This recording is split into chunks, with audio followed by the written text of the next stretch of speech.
हे पार्थ, वैसे तो तुम मेरे भक्त भी हो और मित्र भी। इसलिए आज मैं तुम्हें वो योग बताने जा रहा हूं जो कई युगों से लुप्त है।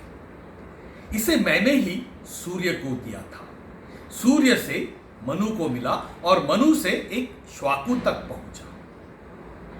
क्या इसे आपने सूर्यदेव को दिया? परंतु केशव, सूर्यदेव तो प्राचीन काल के हैं और आपने तो इस आधुनिक काल में जन्म लिया है, तो फिर मैं ये कैसे मान लूं केशव? बहुनी में व्यतीतानि जन्मानि तव जार्जुनः तान्यहं वेद सर्वाणि न त्वं वेद परमतपः। हाँ पार्थ, मेरे और तुम्हारे बहुत से जन्म हुए हैं, मुझे वो सारे याद है, परंतु तुम्हें वो याद नहीं है। हे परम तप, वैसे तो मैं अजन्मा हूं। अहम आदिश्च मध्यश्च भूतानाम अंत एव च। हाँ पार्थ, मैं ही सृष्टि का आरंभ हूं, मध्य भी और अंत भी मैं ही हूं। मैं ही जगत का पिता, माता और पोषक भी मैं ही हूं। मैं ही ऋग्वेद हूं, सामवेद भी मैं ही हूं। मैं ही स्वामी हूं और मैं ही शरण हूं। मैं ही सृजन हूं और विलोपन भी मैं ही हूं। मैं सबका आधार हूं पार्थ, मैं सब कुछ हूं। मैं ग्रीष्म हूं, मैं ही वर्षा हूं। मैं इस संसार का अविनाशी बीज हूं पार्थ। मैं समस्त प्राणियों का स्वामी हूं।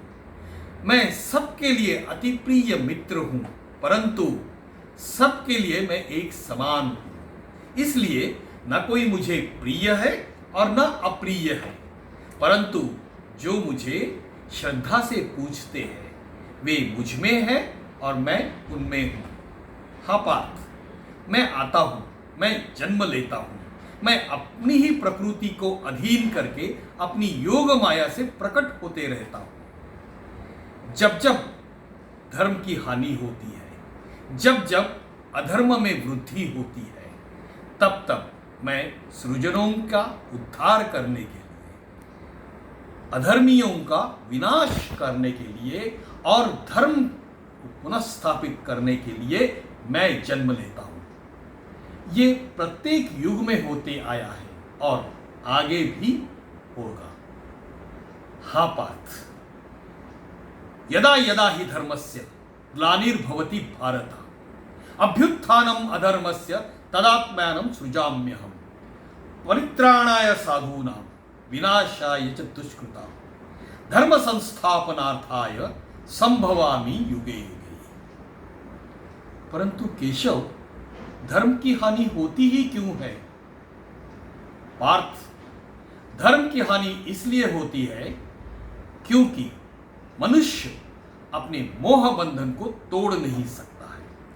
वो अपने आप को तोड़कर समाज से नाता जोड़ नहीं सकता। यदि ऐसा न हुआ होता तो लाक्षागृह की घटना न हुई होती, द्रौपदी वस्त्रहरण न हुआ होता और कौरव और पांडवों की सेना यूं एक दूसरे के सामने युद्ध के लिए खड़ी नहीं हुई होती। द्रौपदी वस्त्रहरण ये तुम्हारा केवल व्यक्तिगत समस्या नहीं है पार्थ। जो समाज इंद्रप्रस्थ की पटरानी, महाराज द्रुपद की कन्या और पांडवों की पत्नी द्रौपदी के वस्त्रहरण पर चुप रह गया हो, वो भला साधारण नारी की रक्षा क्या करेगा? इसलिए हे पार्थ, तुम्हें अब तुम्हारा कर्तव्य करना है। इन दुष्ट शक्तियों के विरुद्ध तुम्हें युद्ध करना है, इनका नाश करना है। ये दुष्ट शक्तियां समाज के शत्रु है और जो महापुरुष इन दुष्ट शक्तियों के पक्ष में युद्ध करने आए हैं, उनसे युद्ध करने में भला कैसा संकोच? हे पार्थ, अपने व्यक्तिगत क्रोध और मोह के बंधन से मुक्त हो जाओ और लोक कल्याण के लिए युद्ध करो। मुझी को देखो पार्थ, मैंने समाज और उसके वर्णों को उनके गुणों और कर्मों के आधार पर स्वयं मैंने ही रच तो दिया, परंतु इस समाज के रचना का फल मैंने कभी नहीं चाहा। इसलिए मैं कर्ता होते हुए भी करता हूं। इस रहस्य को जो समझे पार्थ, वो कभी भी अपने कर्मों में लिप्त होकर नहीं रहेगा।